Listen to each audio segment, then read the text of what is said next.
ابو الاسود دوئلی بصری، جو کہ شورائے اسلام اور حضرت امیر المومنین علی بن ابی طالب علیہ السلام کے شیعوں میں سے تھے۔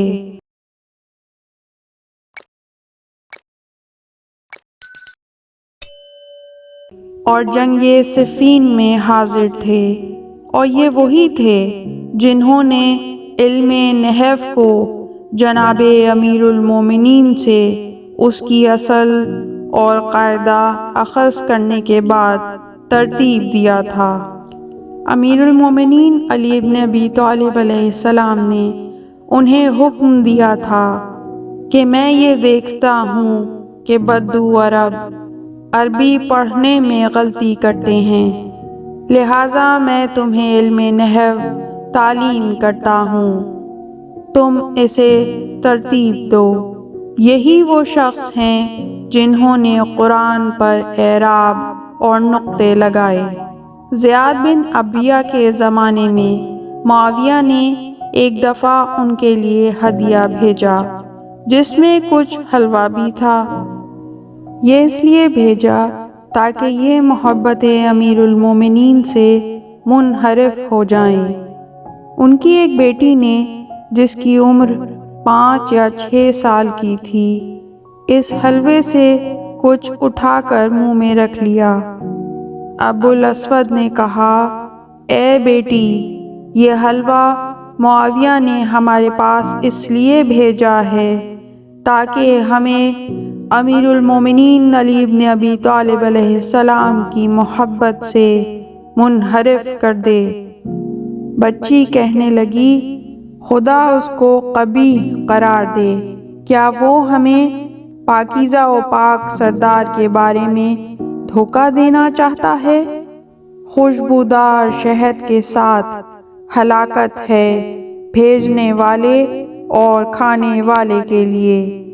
پھر کوئی ایسا کام کیا کہ جس سے کھائی ہوئی چیز قے کر دی، اور یہ شعر کہا، اے ہند کے بیٹے، کیا خوشبودار شہد کے بدلے ہم تیرے پاس اپنا حسب و نسب اور دین بیچ دیں گے؟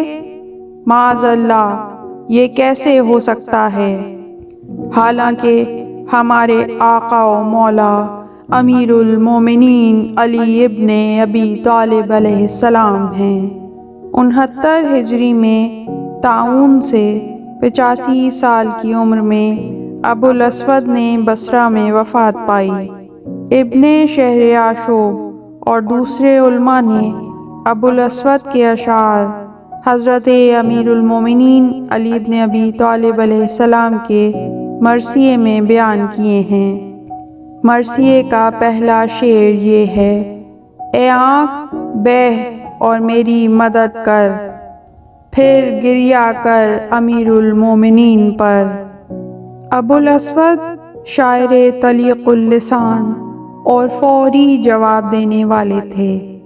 زمخشری نے نقل کیا ہے کہ زیاد بن عبیہ نے ابو الاسود سے کہا کہ تم علی کی دوستی میں کیسے ہو؟ کہنے لگے، جیسا تو معاویہ کی دوستی میں ہے، لیکن میں علی کی دوستی اور محبت سے ثواب اخروی چاہتا ہوں، اور تو معاویہ کی دوستی میں مال دنیا کا خواہاں ہے۔ اور میری اور تیری مثال عمرو بن معدی کرب کے شعر کی طرح ہے، ہم دو دوست ہیں لیکن ہماری حالت مختلف ہے۔ میں بلندی چاہتا ہوں، میں بنی مالک کے خون کا طالب ہوں، اور معلّہ کو دودھ کی سفیدی اچھی طرح معلوم ہوتی ہے۔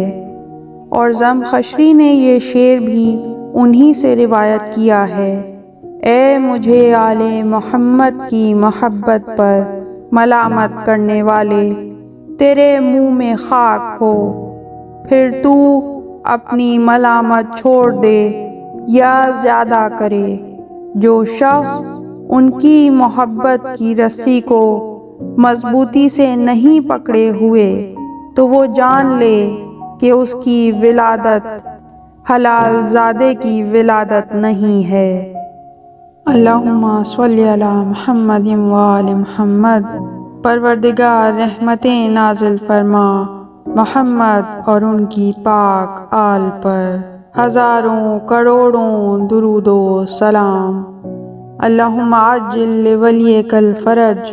پروردگار قائم آل محمد کو، ہمارے زمانے کے علی کو اذن ظہور عطا فرما۔ اس طرح کی مزید تحقیقی، علمی اور تاریخی ویڈیوز دیکھنے کے لیے چینل کو سبسکرائب کیجیے اور بیل آئیکن پہ کلک کیجیے۔